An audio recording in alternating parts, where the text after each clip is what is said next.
In a bustling city, a young woman named Natasha stood on the precipice of her dreams.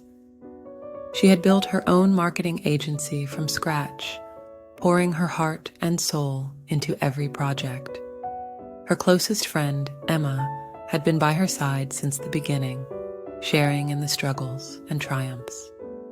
One day, Natasha discovered that Emma had been secretly poaching clients for a rival agency. Betrayal hit her like a cold wave, washing away the warmth of their shared memories. Conflicted, Natasha recalled the words of Kevin Gates. "We reward disloyalty with distance. I forgive you, but I ain't about to forget and be naive." With a heavy heart, Natasha confronted Emma. Tears flowed and apologies were exchanged. Natasha's heart ached with the weight of forgiveness, yet she knew she couldn't forget the breach of trust. She told Emma, "I forgive you, but things can never be the same.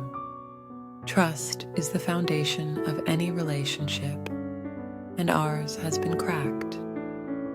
Emma pleaded for another chance, but Natasha remained resolute.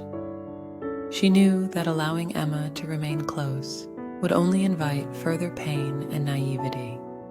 She decided to reward disloyalty with distance, choosing to protect herself and her business. In the months that followed, Natasha focused on rebuilding her agency and her spirit. The initial loneliness was profound, but she surrounded herself with loyal and trustworthy colleagues. She grew stronger, her resolve unshakable.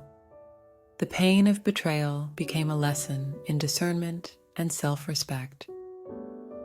Years later, as her agency flourished, Natasha looked back on that pivotal moment.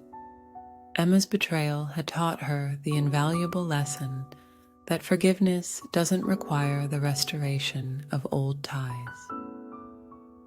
By rewarding disloyalty with distance, she safeguarded her future and ensured her heart would never be naive again.